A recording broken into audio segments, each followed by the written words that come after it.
Hello मित्रों, नमस्कार। मैं राकेश संजय जायसवाल आप लोगों का करियर क्लासेस गोरखपुर में हार्दिक स्वागत और अभिनंदन कर रहा हूं।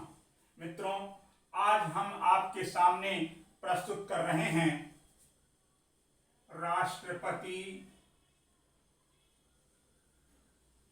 पद का निर्वाचन, इलेक्शन प्रोसेस ऑफ प्रेसिडेंट, राष्ट्रपति पद का निर्वाचन, अनुच्छेद 55 में है। आइए जरा चर्चा किया जाए कि राष्ट्रपति पद पर कैसे निर्वाचन होता है, क्या उसकी प्रक्रियाएं हैं। पहली बात जान लें, राष्ट्रपति पद का निर्वाचन का नाम है आनुपातिक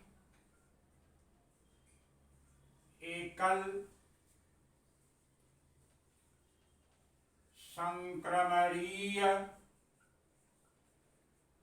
हस्तांतरित मत प्रणाली। भारत में राष्ट्रपति के निर्वाचन का नाम है आनुपातिक एकल संक्रमणीय हस्तांतरित मत प्रणाली। हमारे देश में राष्ट्रपति का निर्वाचन अप्रत्यक्ष तथा सीक्रेट गुप्त मत द्वारा होता है। हमारे देश में राष्ट्रपति की निर्वाचन प्रणाली, निर्वाचन की प्रक्रिया हम लोगों ने आयरलैंड के संविधान से ग्रहण किया है। अब आपके मन में यह क्वेश्चन आता है, सर अप्रत्यक्ष क्या है? अप्रत्यक्ष का मतलब कि जिसके निर्वाचन में भारत की वयस्क जनता भाग न लेती हो तो उस निर्वाचन प्रणाली को अप्रत्यक्ष कहते हैं। जैसे भारत में लोकसभा का, विधानसभा का चुनाव प्रत्यक्ष है, लेकिन राष्ट्रपति का चुनाव अप्रत्यक्ष है कि जनता डायरेक्ट भाग नहीं लेती है, जनता के द्वारा चुने गए प्रतिनिधि भाग लेते हैं, इसलिए अप्रत्यक्ष।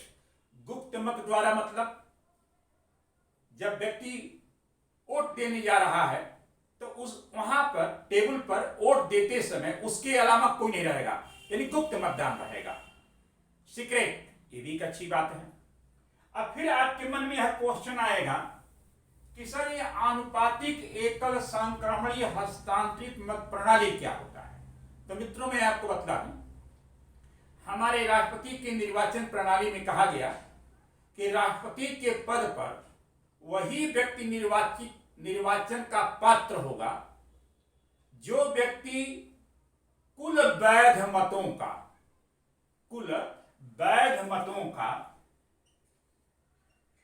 50% धन एक मत प्राप्त किया हो। प्रथम वरीयता में हमारे व्यवस्था में कहा गया है कि राष्ट्रपति पद पर वही व्यक्ति निर्वाचन का पात्र होगा जो व्यक्ति कुल वैध मतों का प्रथम वरीयता में 50% धन एक मत प्राप्त किया हो।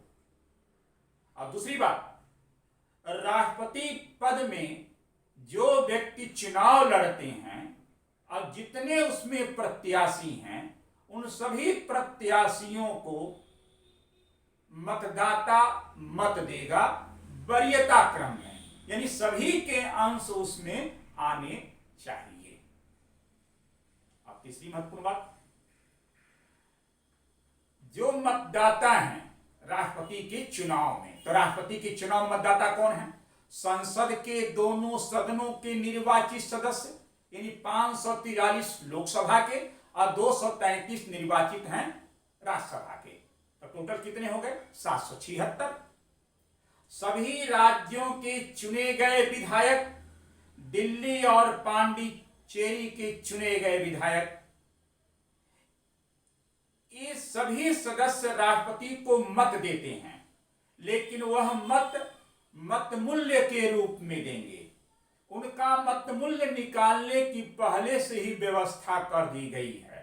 और वे अपने अपने मत मूल्यों को लेकर के राष्ट्रपति के निर्वाचन में जितने भी उम्मीदवार खड़े हैं उन सभी को वरीयता क्रम में मत देता है।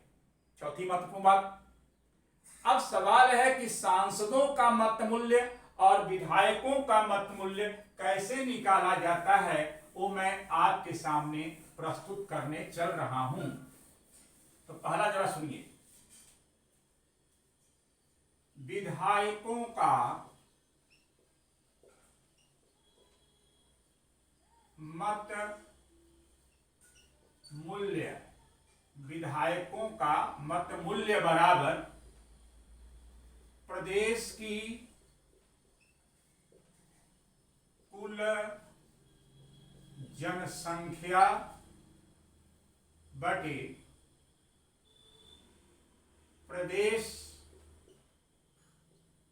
विधानसभा में कुल निर्वाचित सदस्य गुणते 1/1000। यह वह फार्मूला है, इसी फार्मूले से विधायकों का मत मूल्य निकाला जाता है। जैसे अपने यूपी का मान लीजिए, तो यूपी की कुल जनसंख्या मान लीजिए 22 करोड़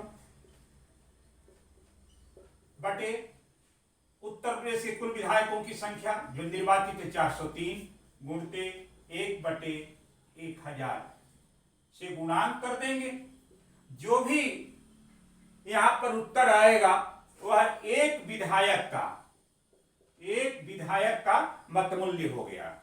और यूपी के 403 विधायक है तो 403 विधायकों का मत मूल्य बराबर होगा। लेकिन जब दूसरे राज्यों से हम तुलना करेंगे तो हर राज्य के विधायकों का मत मूल्य एक दूसरे से पृथक होगा, क्योंकि हर राज्य की जनसंख्या एक दूसरे से पृथक है और हर राज्य में विधायकों की संख्या भी एक दूसरे से पृथक है।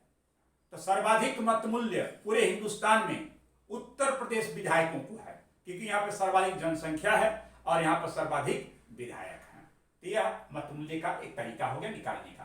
कहा गया है यहाँ पर मत मूल्य निकालते समय अगर शेष गुणित शेष 500 से कम होता है तो उसे त्याग दिया जाता है, अब 500 से ज्यादा होता है तो उसे 1 मान करके गुणनफल में हम जोड़ देते हैं। यह एक व्यवस्था बनाया गया। तो यह याद रखिएगा, एक विधायकों का मत मूल्य बराबर प्रदेश की कुल जनसंख्या बटे प्रदेश विधानसभा में कुल निर्वाचित सदस्य गुणते 1/1000। इस फार्मूले से हम हर राज्यों के विधायकों का मत मूल्य निकालते हैं। अब आइए जरा सांसदों का मत मूल्य निकालिए।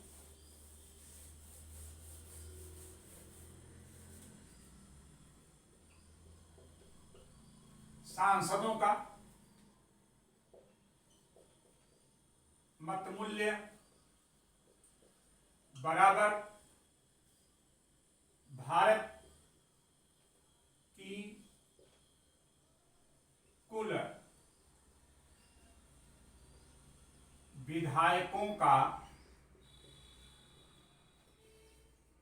मत मूल्य बटे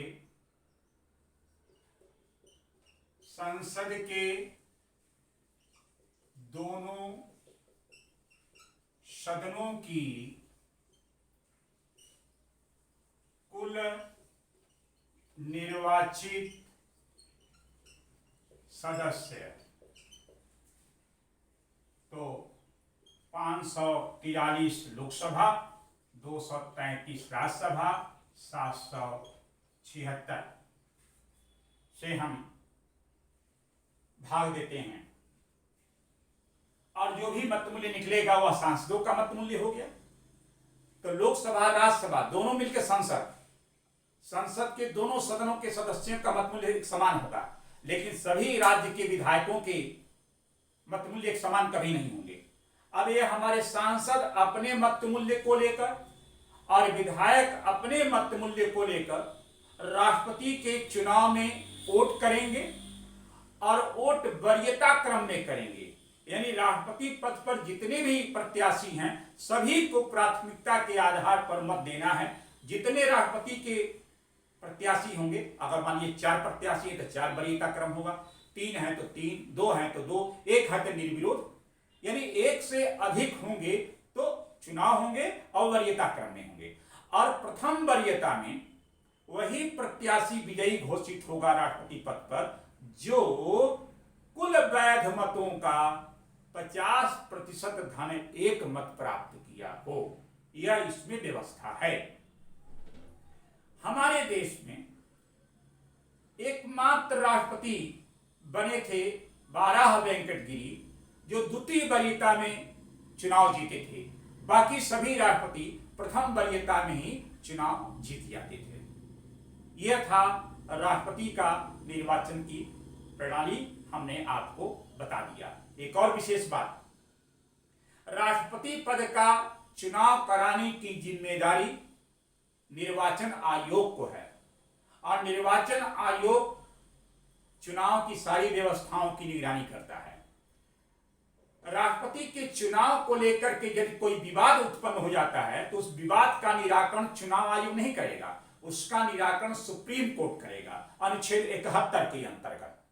और एक और विशेष बात, समय समय पर राष्ट्रपति पद के निर्वाचन में जमानत धनराशि भी परिवर्तित होते हैं, और उसमें गारंटर और सपोर्टर्स के रूप में सारी प्रक्रियाओं को तय करता है निर्वाचन आयोग। जैसे वर्तमान में राष्ट्रपति पद पर चुनाव लड़ने वाला प्रत्याशी अपनी सारी अर्हता योग्यता को फॉलो करते हुए जब चुनाव लड़ेगा तो अपने नामांकन पत्र के साथ 15,000 रुपए की गारंटी मनी जमा कराएगा, और साथ ही साथ जो निर्वाचक मंडल हैं वहां से 50 सदस्यों के द्वारा प्रस्तावक के रूप में और 50 सदस्यों के द्वारा समर्थक के रूप में हस्ताक्षर कराना अनिवार्य है। अगर इन तीनों में से कोई भी एक कमी है तो आपका नामांकन रद्द मान लिया जाएगा। एक और विशेष बात, जब राष्ट्रपति पद पर चुनाव हो जाता है तो जो विजेता कैंडिडेट है उसकी धनराशि वापस कर दी जाती है यदि वह मांगता है तो। हारने वाले प्रत्याशी की भी जमानत धनराशि वापस कर दी जाएगी। शर्त यह है कि हारने वाला प्रत्याशी कुल वैध मतों का कम से कम 1/6 या उससे अधिक मत प्राप्त किया हो। यह फार्मूला हिंदुस्तान के हर इलेक्शन की व्यवस्था में अपनाई गई है। Okay, thank you.